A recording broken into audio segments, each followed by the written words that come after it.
I don't work for a gun manufacturer, and I buy my ammo in the store just like everybody else does.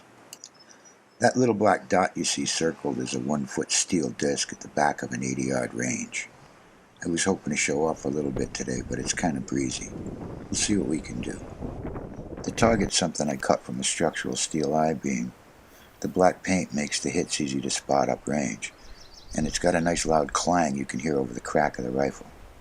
This is the first rifle I ever bought, a Model 69 from the late 1930s. It's got a 24-inch barrel and the original 5-shot detachable box magazine. Somebody replaced the sights with this weird ladder-type sight that looked like it came off an Enfield. I put a Lyman micrometer peep sight on it with a big globe up front. I had to cut the windage knob down so the bolt lever wouldn't hit it. It's a very accurate old gun. I really love it. This next one is a Model 74, manufactured in 1954. A semi-auto with a tube magazine you load through the stock. It's got a 22-inch barrel, and that scope assembly was on it when I got it. From the looks of the finish, she's had a hard life. When I got it, the firing pin was bent. Don't ever dry fire one of these. She stovepipes every once in a while, but even with the crappy scope on it, it'll put everything in the black at 100 yards. I thought I'd slow this egg shot down for you.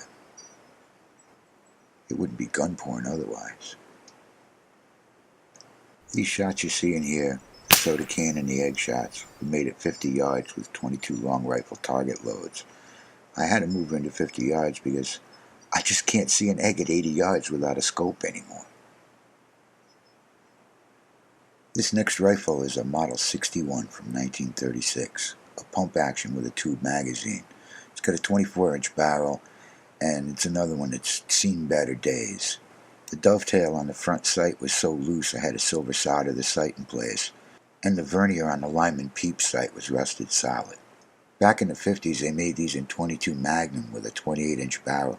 I'd love to get one, but $1,500 is going to buy one that looks like it's going to explode the first time you fire it. This is a Model 94 22M, made in 1976 and chambered for .22 Win Mag.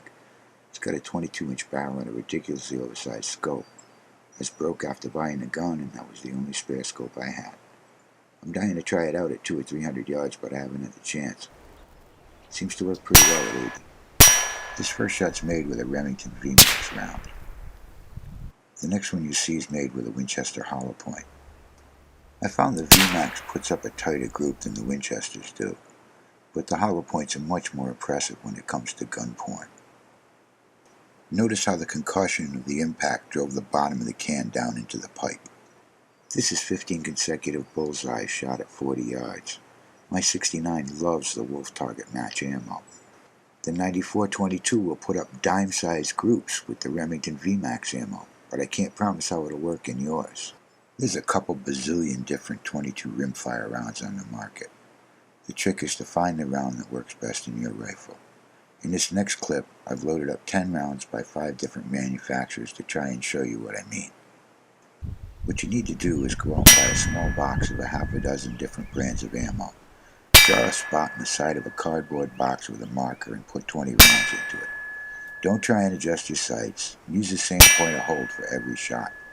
You're going to see that some ammo is putting up groups of holes you can cover with a quarter, and some of it's going to put up groups that you need a dinner plate to cover.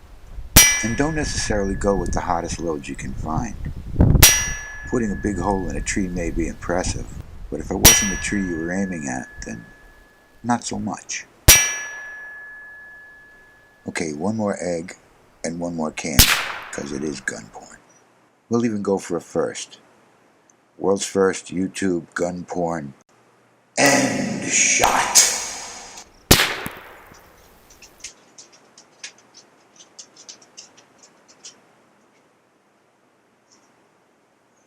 Does anybody have any pointers for getting scrambled eggs and ginger ale off a flip video camera?